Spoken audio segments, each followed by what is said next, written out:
Cek cek. Oke, selamat datang di channel Imazi, dan di sini seperti judul dan thumbnail, saya akan menjelaskan dan menggambarkan tutorial MAC address filtering di wireless LAN router MikroTik. Jadi sedikit cerita, saya akan menggunakan salah satu fitur yang ada di MikroTik, yaitu access list. Dan saya jelaskan sedikit tentang access list. Si access list ini fitur MikroTik yang gunanya itu untuk menggrup sebuah MAC address. Lebih tepatnya bukan menggrup sih, tapi lebih mengumpulkan MAC address yang ingin terhubung. Mengumpulkan MAC address dari device atau perangkat yang ingin terhubung. Jadi kalau misalkan kita mempunyai dua perangkat yang ingin terhubung pada jaringan kita berarti mempunyai dua MAC address. Dan di sini saya akan mengimplementasikan MAC address filtering pada access list pada wireless LAN router MikroTik. Tapi sebelum itu, saya akan menjelaskan terlebih dahulu tentang topologi yang saya gunakan. Yang pertama itu tentunya ada router MikroTik sendiri. Di sini, router MikroTik yang saya gunakan mempunyai IP publik 192.168.254 dan prefixnya itu 24 ya.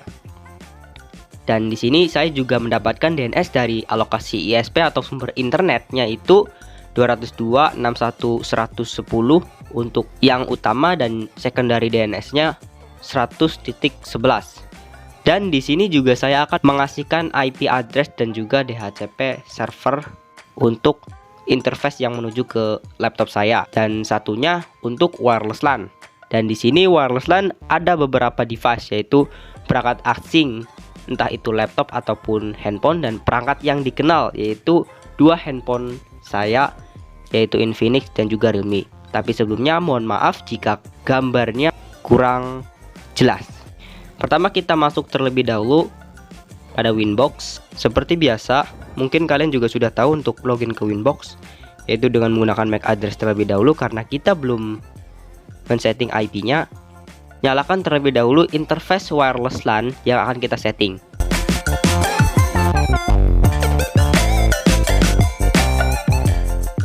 Di sini sesuai topologi, saya akan mengkonfigurasikan IP address terlebih dahulu di semua interface yang kita butuhkan. Pada topologi, Ether 3 menuju internet, Ether 4 menuju laptop, dan wireless LAN.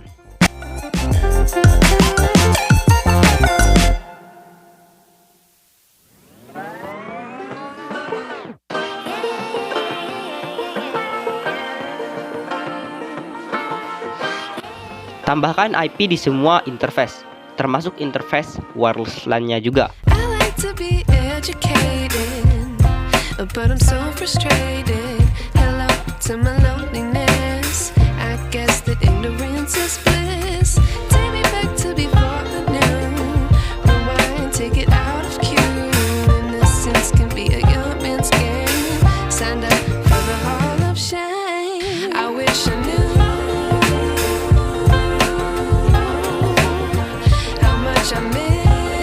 Interface dan IP address sudah terisi sesuai topologi, dan interface wireless LAN-nya juga. Selanjutnya kita konfigurasikan DNS secara manual.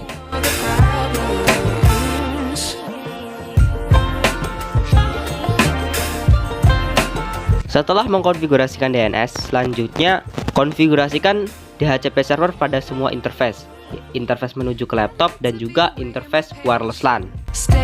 I feel so outdated. How can we look the other way? Sun is out, but the sky is gray. What would happen if I took a chance? It's always hard at first glance. I don't wanna, but I know I gotta do it. The truth is hard to swallow. I think I'll chew it. Jika sudah, berikutnya yaitu firewall. Untuk NAT-nya, tambahkan dengan chain search NAT. Out interface-nya yaitu Ether 3 seperti di topologi, dan action-nya masquerade.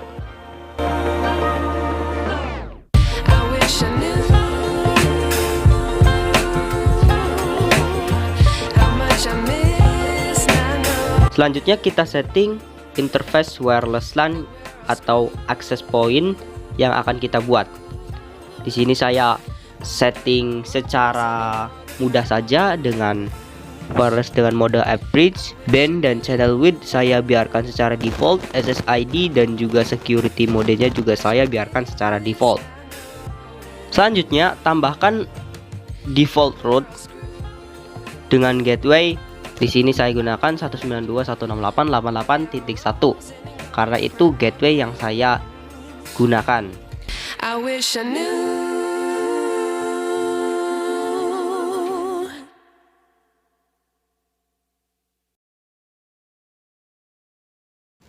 Jika sudah, kita tes ping ke Google atau DNS-nya.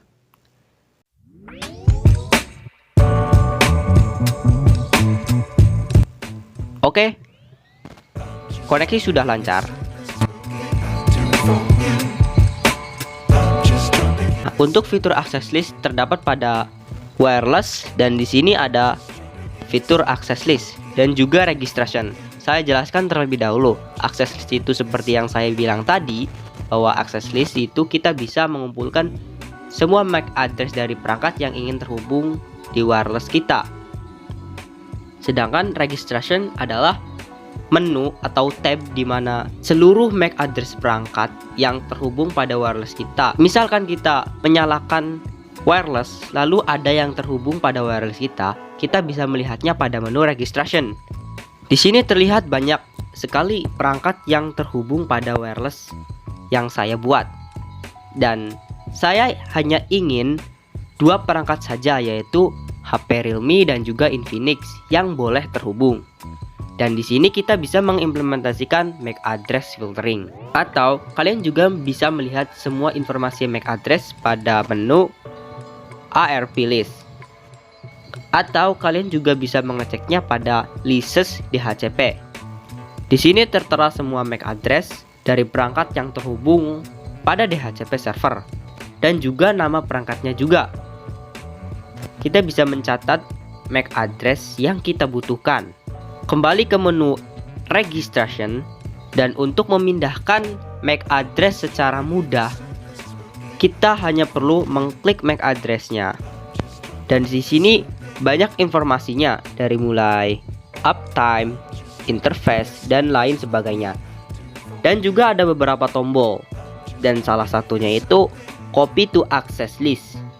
Ketika kita mengklik tombol copy to access list, MAC address yang kita pilih akan langsung masuk ke tab access list. Lakukan hal seperti ini kepada semua MAC address dari perangkat yang ingin terhubung pada wireless LAN yang kita buat.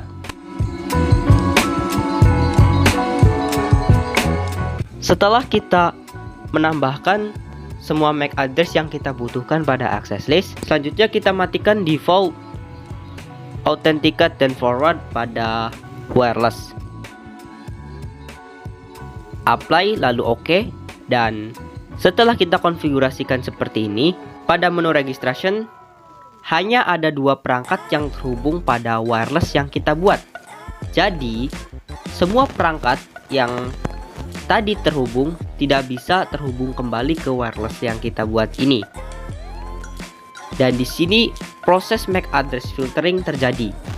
Jika kita melihat pada menu IP DHCP lists, di sini hanya akan menampilkan 3 MAC address, yaitu MAC address dari laptop saya dan 2 handphone, yaitu Realme dan juga Infinix. Jadi kesimpulannya, dengan menggunakan filtering MAC address pada access list router Mikrotik, jaringan wireless akan lebih aman dan bandwidth tidak terlalu boros. Karena fitur access list dapat mencegah perangkat asing yang ingin terhubung pada jaringan wireless. Dengan mengimplementasikan filtering MAC address perangkat yang terhubung pada wireless lebih mudah dikontrol dan dapat menghindari orang yang tidak berwenang mengakses jaringan wireless kita. Kita dapat melihat perangkat mana yang sedang terkoneksi pada tab registration. Terima kasih atas waktunya, like dan subscribe untuk mendukung channel ini berkembang, dan sampai jumpa di video tutorial lainnya.